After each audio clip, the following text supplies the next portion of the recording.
Okay, everybody, hello and welcome to the Striesand Effect. My name is Conor Madden. I haven't had a laptop in a while, and now I do. So here I am back again. The Striesand Effect's job is to talk about things that we're just not talking about as a country, and I guess as a culture. So today I'm going to talk about internalized control. Oh, internalized control. It's really interesting. Not boring at all. So internalized control is a form of social control. But before I talk about that, I also want to talk about sometimes when you say a thing that other people are, when you say something that other people are the most, that's what you are the most. You follow me? Calling people names, saying someone is something, or saying a group of people are something all the time means that you are it. Yeah, I want to talk about that. But before I do talk about that sort of shit, internalized control, allow me to read you a quote. This is a quote from a dude called Yogi Bhajan. I presume he's a Buddhist, but I don't know, he might be a Sikh. And his name just might be Yogi Bhajan. I don't know. He might not have any religion. Anyway, Yogi Bhajan said, "If you are willing to look at another person's behavior towards you as a reflection of the state of their relationship with themselves, rather than a statement about your value as a person, then you will, over a period of time, cease to react at all." So I'll read it again. If you are willing to look at another person's behavior towards you as a reflection of the state of their relationships with themselves, rather than a statement about your value as a person, then you will, over a period of time, cease to react at all. So yeah, when someone says something to you and they don't know you, they're really talking to themselves. That ties into what I was going to talk about, which is like when you say something about a group that you really don't know anything about, you're actually making a comment on your relationship with yourself. Sometimes you get really angry about, God, I don't know, someone says something online, you get really angry, but then you think, well, hold on a second, they don't know me. If this person is calling me a name, they're just doing it because they're unhappy in their life. Hey, look, maybe it's utter nonsense and I'm a knob, but, it has helped me, so maybe it'll help you. Right, internalized control. Internalized control is a form of social control, right? Someone described it as doing the man's work for him, whatever the man is, doing his job for him. So internalized control is basically where you take all the rules of society and you internalize them. You do a thing not because it's the right thing to do, but because it's the thing to do. Society has made you do it. What is internalized control? When does it start? Whatever. Internalized control is an informal means of control. It is not formalized. Like the law is a formal type of control. It's formalized. Internal control is informal. It basically keeps society running well. That's the idea.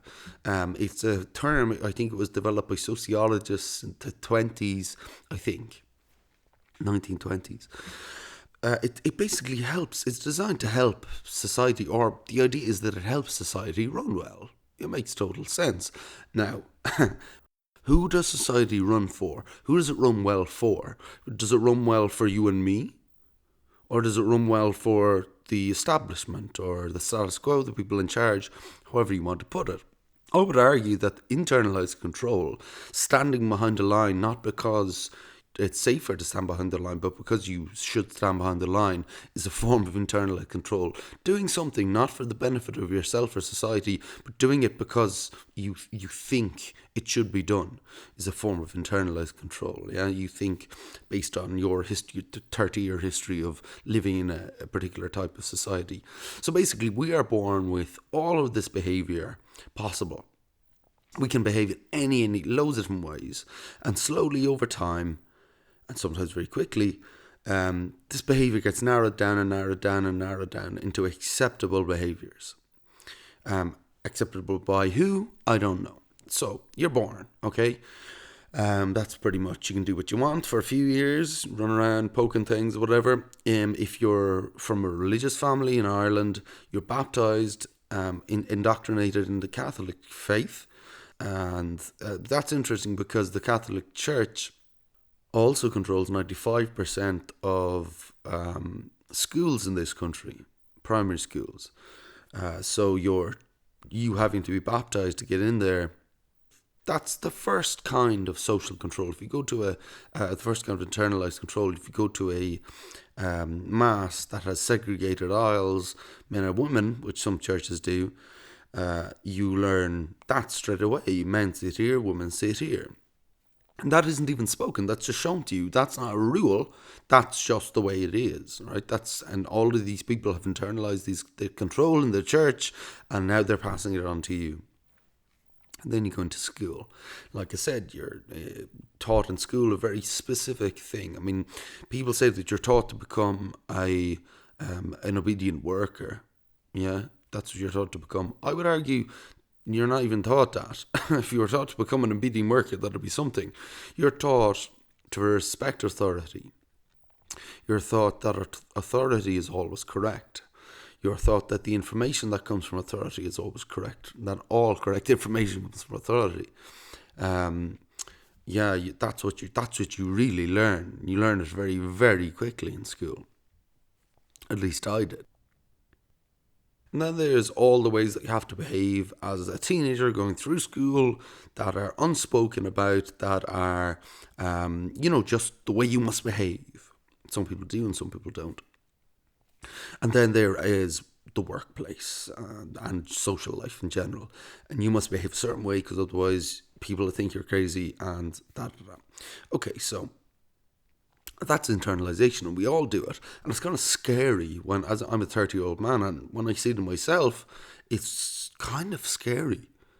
It really shakes, because I would think of myself as like a free thinker, someone who doesn't follow the rules necessarily, untaught. I don't follow the rules thoughtlessly. But have seeing this in myself is quite scary. This internalized control of behaving a certain way because I'm expected to behave a certain way, not because it's good for me to behave that way. So how do you fight it? You fight it by just seeing it again. You just see it, and you question whether this is the right thing for me to do or not. Whether this is a thing that is given to me versus given to me. With this piece of received wisdom, that's what's dangerous, very dangerous, because it's completely untaught. It is received wisdom. It isn't logical. It just is the way everything is. I mean, that's stupid and dangerous. And you fight it by smiling. I swear to God, you fight it by smiling. You fight it by, instead of fighting it by fighting fire with fire, you fight it by, if it happens to you and someone is expecting you to do something, not because it's the right thing to do, but because it's the thing that society insists that you do and it's not right for you to do, you simply shake your head and smile. No thank you, sir or madam. No thank you. I mean, it's different if there's a cop involved, because cops are allowed by law to sanction you. So, that's how you fight it, just see it. And the other thing that I wanted to talk about, and this is really weird, is the thing you fear the most, that you say the most that other people are, is the thing that you are. I don't know why. So there's a scientific study done that basically says if you are virulently anti-gay, if you don't like gay people, chances are it's because you're gay. Which makes total sense, actually. You know what I mean? Like, it's because it's like if you're terribly racist, it's not because you hate black people or brown people or white people or whatever. It's because you're afraid of yourself. You understand that you are not really worth anything. In your head, to you understand that you're not really worth anything. That's not true, of course, but that is my theory that I'm postulating. You understand that you're not worth anything, and so you transfer that onto another person. You say, they're not worth anything because actually I'm not worth anything. Leo Varadkar is the Taoiseach, the Prime Minister of this country, and he is very anti-poor. Very anti-poor. I don't know what that says about him. I don't know what that's. I mean, Leo is the gay son of an immigrant, an Indian immigrant. His father is a doctor, an Indian doctor, and India famously has a caste system. Doctors would not be in the lower caste. So we have, it seems anyway, we have the kind of inbred hate for poor people that the caste system kind of generates, passed on and brought into Ireland. At least that's what it seems like. Perhaps he's just a Tory, perhaps he's just a right-wing conservative, but maybe it runs deeper. Him hating poor people, in my opinion, that's fear-based. It's because he doesn't want to be poor, or he knows that poor people perhaps are richer than him in other ways. I read a quote that says, "Some people are so poor, all they have is money."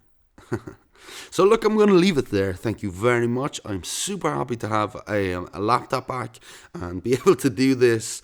I'm going to make a new Striesand Effect soon about politics.